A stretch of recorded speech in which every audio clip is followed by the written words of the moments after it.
दोस्तों, दुनिया की अर्थव्यवस्था बहुत तेज़ी से बदल रही है और इस बदलती हुई अर्थव्यवस्था में भारत की अर्थव्यवस्था बड़ी चिंताजनक स्थिति में बनी हुई है। चिंताजनक इसलिए बनी हुई है कि जहाँ पे आप देखेंगे कि तमाम एशिया के ही देश, इनकी अर्थव्यवस्था में इनकी जो मुद्राएँ हैं वो मजबूत हो रही हैं और उनकी अर्थव्यवस्था बढ़ भी रही है, जबकि भारत की अर्थव्यवस्था भी कमज़ोर रही है और भारत की जो मुद्रा है वो भी कमज़ोर हो रही है। अगर हम एशियाई देशों की बात करें तो मलेशिया की मुद्रा रिंगिट है, वो जो है 9.25% मजबूत हुई है। थाईलैंड की मुद्रा बाट है, वो भी 10% के लगभग जो है मजबूत हुई है। यहाँ तक कि जो चीन की मुद्रा युआन है उसमें भी बढ़त देखी जा रही है। सिंगापुर का जो डॉलर है वो भी 1% मजबूत हुआ है। और सबसे बड़ी दिलचस्प बात यह है कि पाकिस्तान जैसा मुल्क जो कि दिवालिया घोषित होने के कगार पे था, तमाम तरह की वहाँ पे भ्रष्टाचार के कारण वहाँ की मुद्रा गिरती जा रही थी, वो लगभग स्थिर बनी हुई है।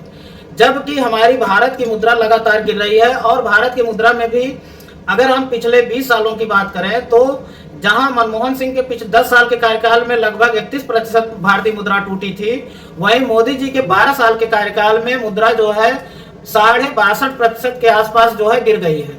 मुद्रा जब गिरेगी दोस्तों तो सरकार के ऊपर जो है राजस्व का बोझ बढ़ेगा, हमारा आयात महंगा होगा। आयात महंगा होगा तो क्या होगा कि सारी चीजें महंगी होंगी, महंगाई बढ़ेगी और विदेशी निवेशक भारत के बाजार से पैसा निकाल के ले जाएंगे। भारत के निवेशक जब बाजार से पैसा निकालेंगे तो ऐसे में बहुत तेजी से कंपनियों में छटनी होगी, बेरोजगारी बढ़ेगी। एक तरफ बेरोजगारी, दूसरी तरफ जो है महंगाई, इनका जो दुष्चक्र हो वो भारत की मुद्रा को और कमजोर करेगा।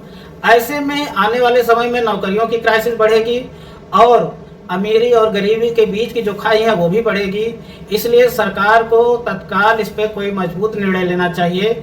इसीलिए अर्थशास्त्री आप देखेंगे जितने जो मोदी जी के समर्थक अर्थशास्त्री थे वो भी अब चिंता जताना शुरू कर दिए हैं कि आने वाले समय में मुद्रा और कमजोर हो जाए, मुद्रा मतलब भारतीय रुपया और कमजोर होगी और ये $100 के पार चला जाएगा। और इससे क्या होगा कि भारत बहुत तेजी से जो है अपनी अर्थव्यवस्था को कमजोर करता हुआ पाएगा और भारत की अर्थव्यवस्था जब कमजोर होगी तो महंगाई बढ़ेगी, बेरोजगारी आएगी, विदेशी निवेशक यहाँ से पैसा ले जाएंगे।